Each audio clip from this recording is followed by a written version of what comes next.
السلام علیکم ورحمۃ اللہ وبرکاتہ نحمد و نصلی علی رسول الکریم اما بعد فاعوذ باللہ من الشیطان الرجیم بسم اللہ الرحمن الرحیم رب اشرح لی صدری ویسر لی امری واحلل عقدۃ من لسانی یفقہوا قولی آمین یا رب العالمین۔ آج کی دعا جو ہے یہ اسی دعا کا حصہ ہے جو ہم نے ایک دن پہلے کی ہے، اور وہ تھی اللہم آتی نفسی تقواہا وزکیہا انت خیر من زکاہا انت ولیہا و مولاہا۔ تو میں نے آپ کو بتایا تھا کہ یہ جو دعا ہے حدیث میں بہت بڑی ہے، اس کا میں نے ایک حصہ کل آپ کے ساتھ کیا تھا۔ آج اسی دعا کا میں آپ کے ساتھ دوسرا حصہ کروں گی تاکہ فیوچر میں جب آپ اس دعا کو یاد کریں گے تو بٹ بائی بٹ آپ کو سمجھ آ رہی ہوگی۔ تو چلیں آگے بڑھتے ہیں آج کی دعا کی طرف، اور وہ ہے اللہم انی اعوذ بک من العجز والکسل والجبن والبخل والحرم والعذاب القبر۔ اور اس کا ترجمہ ہے، اے اللہ میں تجھ سے پناہ مانگتا ہوں عاجزی اور کاہلی اور بزدلی اور کنجوسی اور برے بڑھاپے اور قبر کے عذاب سے۔ اور یہاں اس جو حدیث کے مطابق اس دعا کا شروع کا حصہ ہے، اور اس کا آگے کا وہ ہے اللہم آتی نفسی جو ہم نے کل کیا تھا۔ تو آج اس پہ فوکس کرتے ہیں، اس کو سمجھتے ہیں، اور انشاءاللہ جب ہم اس کا تھرڈ پارٹ کریں گے تو یہ پوری جو حدیث کے مطابق جو دعا ہے جتنی پروفاؤنڈ ہے ہمیں کمپلیٹلی سمجھ آ چکی ہوگی کہ ان الفاظ سے ہم نے کیسے اللہ سبحانہ تعالیٰ کی پناہ میں جانا ہے۔ چلیں آگے بڑھتے ہیں۔ یہ جو حدیث ہے، اس کا جو پہلا حصہ جو میں نے آپ کے ساتھ آج شیئر کیا ہے، تو اس میں رسول اللہ صلی اللہ علیہ وسلم نے اللہ سبحانہ تعالیٰ سے 6 چیزوں سے پروٹیکشن مانگی ہے، اور وہ 6 چیزیں کیا ہیں؟ عاجزی، کاہلی، بزدلی، کنجوسی، برا بڑھاپا اور قبر کا عذاب۔ تو چلیں پہلی چیز کی طرف چلتے ہیں کہ رسول اللہ صلی اللہ علیہ وسلم نے کس چیز سے پناہ مانگی؟ عجز یعنی عاجزی سے۔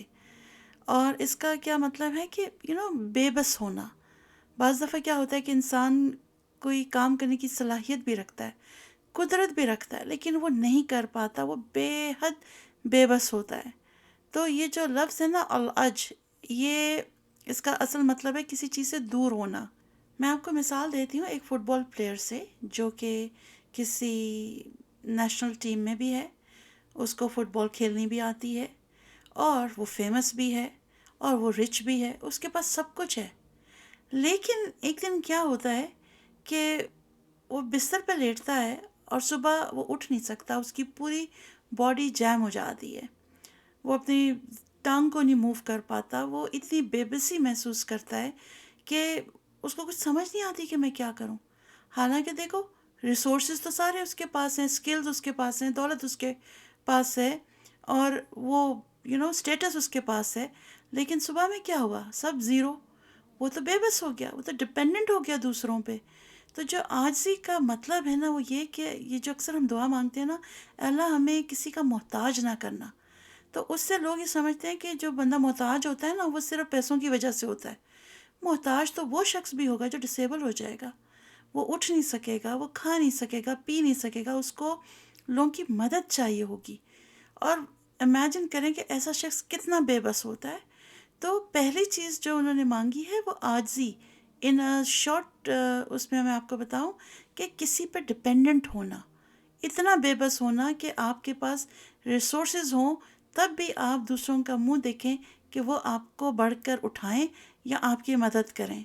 تو ہمیں بھی ہمیشہ یہ دعا پڑھتے رہنا ہے، کیونکہ ہمیں بھی عاجزی سے پناہ چاہیے۔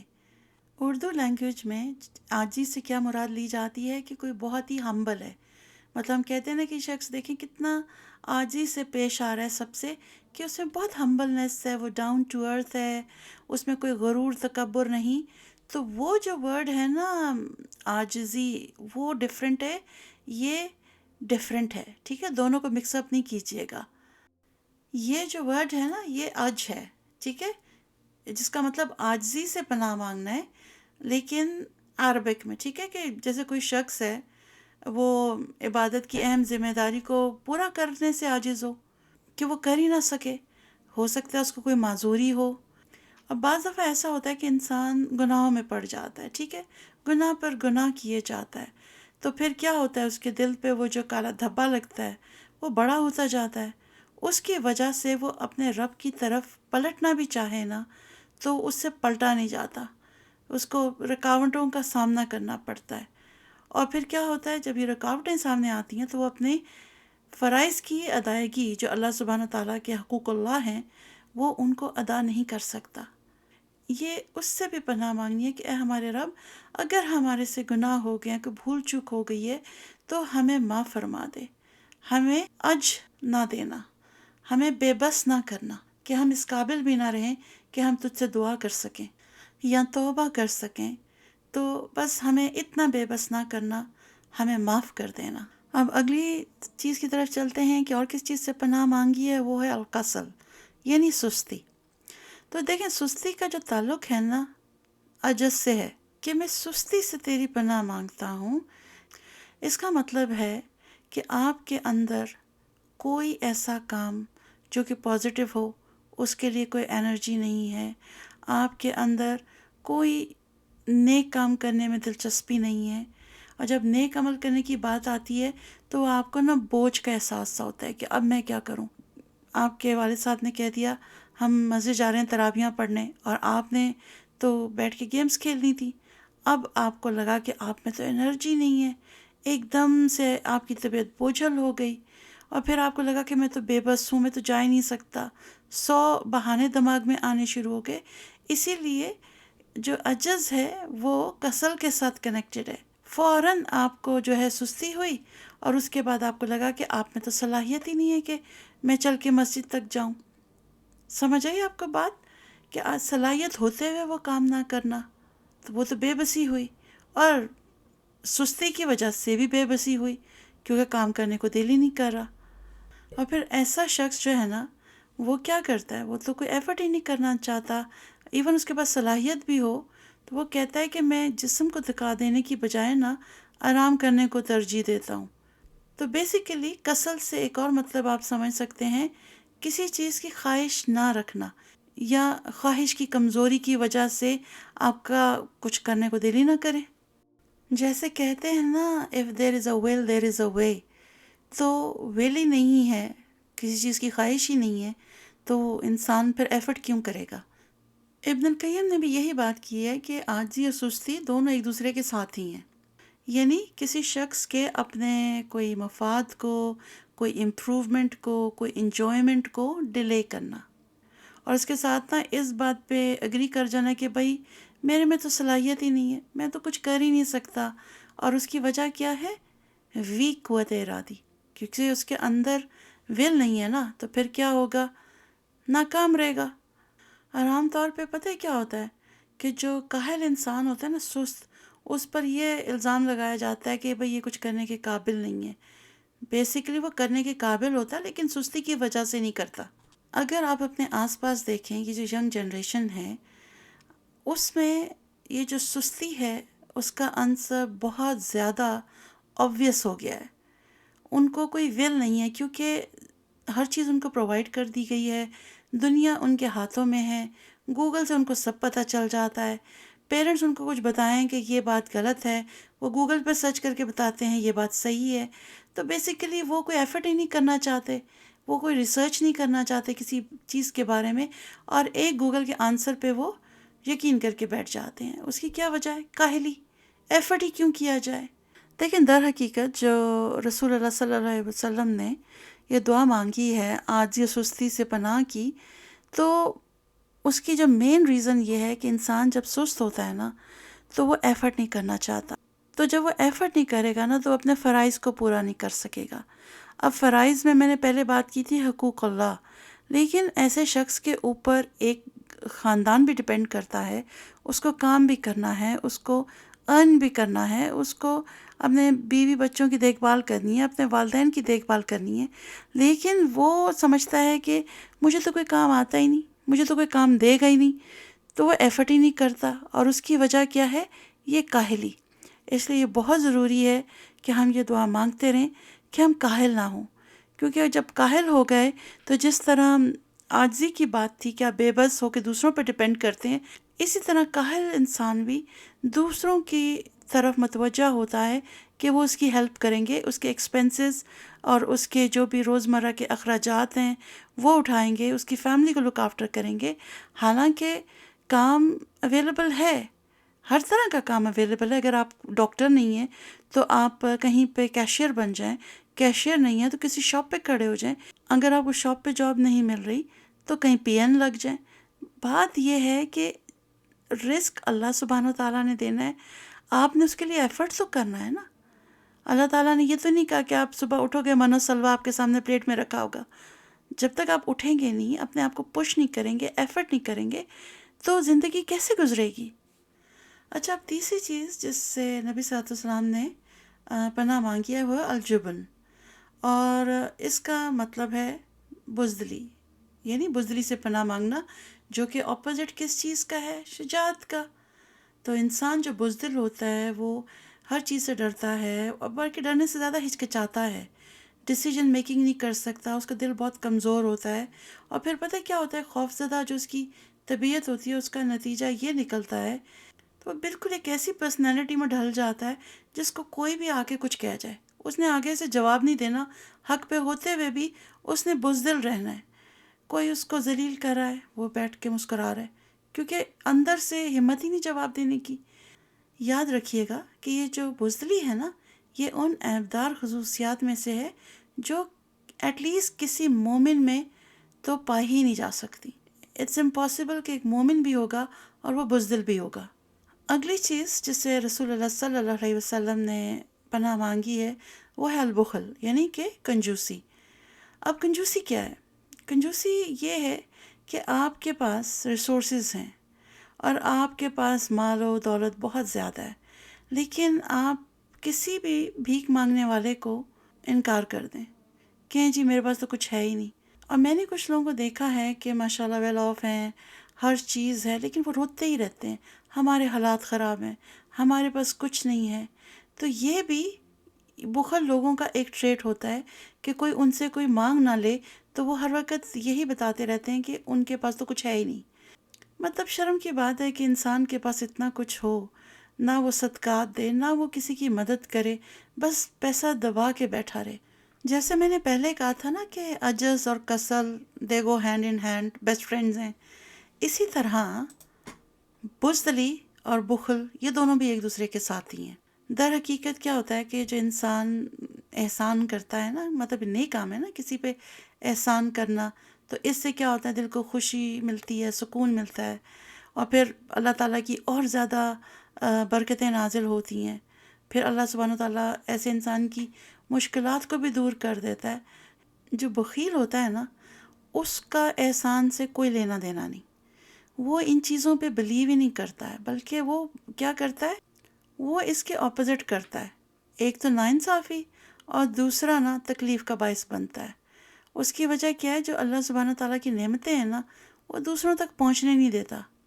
کیوں؟ وہ کہتا ہے سب کچھ مجھے ہی مل جائے، لالچی ہوتا ہے، بخیل ہوتا ہے۔ اور پھر اب جیسے میں نے کہا تھا کہ بزدلی اور یہ جو بخل ہے یہ دوست ہیں، وہ کیسے؟ بزدلی جو ہے نا اپنے جسم کے ذریعے کسی نیکی کو ترک کرنے پر مشتمل ہے، اور جو بخل ہے نا اپنے مال کے ذریعے نیکی کو ترک کرنے پر مشتمل ہے۔ وہ کیسے؟ ایک انسان بزدل ہوگا، آج کل آپ دیکھیں دنیا میں کیا ہو رہا ہے، کتنی ویڈیوز اپلوڈ ہو جاتی ہیں کہ کسی کو لوگ مار رہے ہیں، لوگ اتنے بزدل ہیں کہ کھڑے ہو کے بس موبائل پہ ان کی ویڈیوز بنا رہے ہیں، کوئی جا کے اس کا ہاتھ نہیں روک رہے، تو بزدل ہوئے نا، تو ان کو اپنی ہی ہے، ہم بس بچے ہوئے، ہمارے پہ اٹیک نہیں ہو رہا، ہم کیوں جا کے پرائے کی لڑائی میں اپنی شمولیت اختیار کریں؟ تو وہ بزدل انسان ہوتا ہے، وہ کہتا ہے نہیں بھئی میں سائڈ پہ رہوں گا، تم جانو تمہارے مسئلے جانے۔ اسی طرح جو بخل والا انسان ہوگا وہ اپنے مال کو کہے گا جی یہ میرا ہے، میرے مرنے کے بعد میرے بچوں کا ہے، میں کیوں کسی اور کو دوں، کسی اور کا بھلا کیسے ہو سکتا ہے، اور جتنا بھی میں جمع کر سکتا ہوں میں ہی کر لوں۔ اس کو نیکی کرنے سے کوئی غرض نہیں ہوتی، تو اس کی بہت ایک سیلفش اپروچ ہوتی ہے کہ سب کچھ صرف اس کے لیے ہو۔ وہ شاید بھول گیا ہے کل نفس ذائقۃ الموت۔ بزدلی اور کنجوسی کے بارے میں ابن القیم نے بھی یہی کہا ہے کہ در حقیقت احسان جس کی توقع انسان سے ہوتی ہے، یا تو اس کے مال سے ہوتی ہے یا اس کے جسم کے ذریعے، تو کنجوس وہ ہے جو اپنے مال کا فائدہ دوسروں کو پہنچنے سے روکے، اور بزدل وہ ہے جو اپنے بدن کے فائدے کو روکے رکھے اور کسی مظلوم کی مدد نہ کرے۔ ٹھیک ہے، تو آئی ہوپ کہ 4 چیزیں تو کلیئر ہو گئیں کہ عجز کیا ہے، کسل کیا ہے، بخل کیا ہے، اور جبن کیا ہے۔ اب ہم چلتے ہیں اگلی چیز کی طرف۔ تو اگلی چیز جس سے رسول اللہ صلی اللہ علیہ وسلم نے پناہ مانگی ہے وہ ہے الحرم، یعنی بڑھاپا۔ تو وہ کیا کہتے ہیں کہ میں بڑھاپے سے پناہ مانگتا ہوں۔ وہ ہوتا کیا ہے کہ جب کوئی شخص اپنی زندگی میں اس عمر کو پہنچ جاتا ہے نا، جس میں اس کے حواس جو ہوتے ہیں وہ اس کے قابو میں نہیں رہتے، اس میں طاقت نہیں ہوتی، بہت کمزور ہو جاتا ہے، اس کو چیزیں یاد نہیں رہتی، وہ کوئی فیصلے نہیں کر پاتا، تو یہ کوئی اچھی کنڈیشن انسان کی ہوتی نہیں ہے۔ تو اسی لیے نبی صلی اللہ علیہ وسلم نے بڑھاپے سے پناہ مانگی، کیونکہ بڑھاپے کا وقت جو ہوتا ہے نا وہ بہت ہی زیادہ، آپ سمجھیں، ایک امتحان ہوتا ہے کہ ایسے شخص کے لیے جس نے ساری زندگی صحت مند گزاری، خود اس نے اپنا کمایا، بچوں کو پڑھایا لکھایا، انڈیپینڈنٹ تھا وہ، اور ایک دم سے وہ بیڈ ریڈن ہو گیا ہے، وہ اٹھ کے کھا بھی نہیں سکتا ہے، اس کے لیے ٹوائلٹ جانا امپاسبل ہے، اس کو پیمپرز باندھ دیے جاتے ہیں، گھر والے آ کے شکل دکھا دیں تو ٹھیک ہے، ورنہ وہ اکیلا ایک کمرے میں پڑا رہتا ہے، اپنے دن گن رہا ہوتا ہے۔ ساری زندگی جس اولاد کے لیے وہ محنت کرتا ہے، حلال حرام کی تمیز نہیں کرتا، اینڈ میں کیا ہوتا ہے، وہ سب اپنی زندگی جی رہے ہوتے ہیں، اور ایک شخص بوڑھا ہو کے بستر پر لیٹا ہوتا ہے، اکیلا، تنہا۔ ترمذی میں ایک حدیث ہے جس کا مفہوم یہ ہے کہ بہترین انسان وہ ہے جس کی عمر لمبی ہو اور اس کے اعمال بھی اچھے ہوں، جبکہ لوگوں میں سب سے برا انسان وہ ہے جس کی عمر لمبی ہو اور اس کے اعمال بھی برے ہوں۔ دیکھیں، بڑھاپا ایسی چیز ہے کہ اس سے کوئی نہیں بچ سکتا، ٹھیک ہے؟ اب ہم نے کرنا کیا ہے کہ پہلے تو ہم اس بات کو ریئلائز کریں کہ اللہ سبحانہ تعالیٰ نے جو ہمیں مسلمان پیدا کیا ہے نا، یہ سب سے بڑی ہمیں نعمت دی ہے۔ ہم ہندو، کرسچن، جیو کچھ بھی ہو سکتے تھے۔ میں اس بات کو سم اپ کروں گی یہ کہہ کے کہ بڑھاپا ایسی چیز ہے کہ جس سے کوئی بچ نہیں سکتا، ٹھیک ہے؟ لیکن اب ہم نے کرنا کیا ہے؟ ابھی تو چلیں ہم سب بڑھاپے کی لائن میں ہیں، لیکن اگر وہاں تک نہیں پہنچے ہیں تو اس سے پہلے ہمیں کیا کرنا ہے کہ اس بات کو ریئلائز کرنا ہے کہ جو مسلمان ہونا ہے نا، یہ اللہ تعالیٰ کی سب سے بڑی نعمت ہے، اور ہمیں وقت کے ساتھ ساتھ نا ایک بیٹر مسلم بننا ہے، اور پھر ہم نے کوشش کرنی کہ جو ہمارا کل کا ورژن تھا نا، اس سے ہمارا جو آج کا ورژن ہے، جو آج ہمیں نا، اس کو بہتر ہونا چاہیے۔ کیوں؟ اسے دنیا اور آخرت میں دونوں میں کامیابی ہے۔ لوگوں کے ساتھ احسان کا رویہ رکھیں، اچھے لوگوں کی، اچھے مسلمس کی کمپنی میں بیٹھیں، اذکار کریں، اپنے والدین کی خدمت کریں، اللہ سے کنیکٹ ہوں۔ یہ چیزیں ہیں، اگر آپ ابھی سے شروع کر دیں گے تو انشاءاللہ آپ کا بڑھاپا بہت اچھا گزرے گا۔ پھر آخری چیز جو دعا میں نبی صلی اللہ علیہ وسلم اللہ سبحانہ تعالیٰ سے مانگ رہے ہیں وہ کیا ہے؟ پناہ کس چیز سے؟ عذاب القبر، قبر کے عذاب سے جو روح اور جسم دونوں کو تکلیف دیتا ہے۔ یہ ایسے ہی ہے جیسے اللہ سبحانہ تعالیٰ نے سورہ غافر کی آیت نمبر 46 میں فرمایا ہے کہ یعنی آتش جہنم کی صبح و شام اس کے سامنے پیش کیے جاتے ہیں، اور جس روز قیامت برپا ہوگی حکم ہوگا کہ فرعون والوں کو نہایت سخت عذاب میں داخل کرو۔ دیکھیں، قبر کا جو عذاب ہے نا، ایک حقیقت ہے، اور نبی صلی اللہ علیہ وسلم نے فرمایا اے لوگو، عذاب قبر سے پناہ مانگو، کیونکہ عذاب قبر ایک حقیقت ہے۔ اسے امام احمد نے مسند میں روایت کیا ہے، اور یہ جو نبی صلی اللہ علیہ وسلم عذاب قبر سے پناہ مانگ رہے ہیں نا، تو یہ اس بات کی دلیل ہے کہ حقیقت میں عذاب ہوگا، لیکن وہ گمراہ لوگ جو اس چیز کو مانتے ہی نہیں ہیں، وہ کہتے ہیں نہیں یہ کوئی فیری ٹیل ہے، کس نے دیکھا ہے، قبر کا حال کس نے بتایا ہے، تو وہ اس حقیقت کو نا جھٹلاتے رہتے ہیں۔ لیکن ان کے یقین کرنے یا نہ کرنے سے کیا ہوگا؟ ہمیں نبی صلی اللہ علیہ وسلم نے بتا دیا کہ ہم نے عذاب قبر سے پناہ مانگنی ہے، تو ہم پر فرض ہے کہ ان کی بات پہ یقین کریں اور اپنے لیے عذاب سے پناہ مانگیں۔ الحمدللہ اس حدیث کا سیکنڈ پارٹ ہم نے آج اس کو پڑھا، اس کو سمجھا، اور جیسے کہ آپ سب جانتے ہیں کہ یہ جو آج کا لیسن ہے آپ سے 15ویں روزے کو شیئر کیا جا رہا ہے، تو اس کا مطلب ہے کہ آدھا مہینہ تو گزر گیا۔ تو میں نے آپ سب سے یہ بات کہنی ہے کہ اپنے آپ سے سوال کریں، کیا آپ نے ابھی تک کوئی امپرومنٹ اپنے اندر فیل کی؟ کسی نے اپنے نفس کو کچلا؟ اور جو باتیں بھی تھرو می اور یا آپ اور پروگرامز دیکھ رہے ہیں، کوئی اچھی محفل میں بیٹھ کے باتیں ہو رہی ہیں، قرآن سے آپ سیکھ رہے ہیں، تو کیا آپ نے ان باتوں پر عمل کیا جو آپ تک پہنچ رہی ہیں؟ اور کیا آپ کے اندر کوئی ایسی ولنگنس پیدا ہوئی کہ میرا جو کل ہے وہ تو گزر گیا، لیکن میرا آج جو ہے کل سے بہتر ہوگا؟ اور پھر یہ کہ ان ڈیز میں اور آنے والے دنوں میں آپ نے سوچا ہو کہ میرے میں کون سی ایسی برائیاں ہیں جن کو مجھے نکالنا ہے، اور کون سی ایسی خوبیاں ہیں جو مجھے اپنے اندر جو ہے نا ان کو لے کر آنا ہے۔ اور دیکھیں، اگر آپ نے اس مہینے میں بھی خسارہ ہی اٹھانا ہے تو پھر آپ پروفٹ کب اٹھائیں گے؟ یہ تو سال میں ایک ہی دفعہ آتا ہے۔ تو اس سے پہلے کہ ہم سب اپنا رخت سفر باندھ لیں، ہمیں فوراً اللہ سے رجوع کرنا ہے، اپنے گزشتہ کیے ہوئے گناہوں پہ تائب ہونا ہے، اور پوری کوشش سے، پوری لگن اور محبت سے اللہ کی راہ میں اپنے آپ کو صرف کر دینا ہے۔ اللہ سے پرہیزگاری کی دعا مانگیں، اللہ سے ہدایت کی دعا مانگیں، اللہ سے اپنی کوتاہیوں کی، غفلتوں کی، گناہوں کی مغفرت مانگیں، اپنے بڑھاپے کو آسانی سے گزارنے کی دعا مانگیں، اپنے رزق میں کشادگی کی دعا مانگیں، ایسے علم کی دعا مانگیں جو آپ کے لیے نفع مند ہو، ایسا رزق مانگیں جو حلال ہو، ایسی اولاد مانگیں جو کہ آپ کی فرما بردار ہو، اور خود ایسے کام کریں کہ آپ اپنے والدین کے لیے بہترین صدقہ جاریہ بن جائیں۔ تو انشاءاللہ میں کل ملتی ہوں اس دعا کے باقی حصے کے ساتھ۔ اس سے پہلے میں آپ سب سے ایک ریکویسٹ کرنا چاہوں گی کہ دیکھیں، جب آپ یہ لیکچر سنتے ہیں تو پلیز اس کی فیڈ بیک ضرور دیا کریں۔ وہ اس لیے کہ سم ٹائمز آپ کے جو کمنٹس ہوتے ہیں، اگر وہ پازیٹیو بھی ہیں یا نیگیٹو بھی ہیں، تو وہ جو نئے لوگ آتے ہیں اس چینل پہ اور وہ کچھ سننا چاہتے ہیں، تو آج کل کا جو ٹرینڈ ہے، ایون کہ آپ کو شاپنگ بھی کریں تو آپ اس کے پہلے جو ہیں وہ دیکھتے ہیں کہ اس کو کتنے سٹارز ملے ہیں، کہ یہ ورتھ بائنگ ہے کہ نہیں، تو اس پہ دیکھ کے آپ کی شاپنگ ہوتی ہے۔ اسی طرح لوگ جب کسی اسلامک چینل پر آتے ہیں تو پہلی چیز تو وہ دیکھتے ہیں کہ ان کے سبسکرائبرز کتنے ہیں۔ بے شک کوئی کتنی ہی اچھی بات کر رہا ہو، لیکن اگر سبسکرائبرز زیادہ نہیں تو وہ سمجھتے ہیں کہ یہاں کا جو مٹیریل ہے، جو سکھایا جا رہا ہے یا پڑھایا جا رہا ہے، وہ اس قابل نہیں ہے کہ اس پہ انسان ذرا رک کے ذرا سن کے ہی اندازہ لگا لے۔ یہاں پھر دوسری چیز وہ دیکھتے ہیں لوگوں کے کمنٹس، کہ کتنے پازیٹیو کمنٹس آئے ہوئے ہیں۔ تو میں آپ سے ریکویسٹ کرنا چاہوں گی کہ ٹھیک ہے، آپ میں سے بہت سارے جو مجھے سنتے ہیں وہ تھمز اپ دیتے ہیں، I would be highly grateful کہ اگر آپ وہاں پر اپنے کچھ کمنٹس دے دیں۔ اگر کوئی بھی بات آپ کو اچھی لگی ہے، اس کے تھرو آپ نے اپنے اندر کوئی پازیٹیو چینج لانے کا سوچا ہے، یا کوئی ایسی بات جو آپ نے دوسروں کے ساتھ شیئر کی ہے یہ سوچ کے کہ اٹ کوڈ بی اے صدقہ جاریہ فار یو ایز ویل، تو پلیز آپ اپنے کمنٹس دیں، اور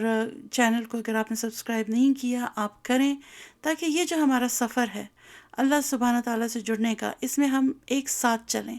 تاکہ جب آپ سبسکرائب کریں گے تو ان فیوچر آفٹر رمضان میں اور بھی لیسنز بھیجتی رہوں گی، تو اس سے کیا ہوگا کہ ہم سب کنیکٹڈ رہیں گے۔ تو بہت ساری دعاؤں کے ساتھ انشاءاللہ کل پھر ملتے ہیں۔ وآخر دعوانا ان الحمد للہ رب العالمین۔ السلام علیکم ورحمۃ اللہ وبرکاتہ۔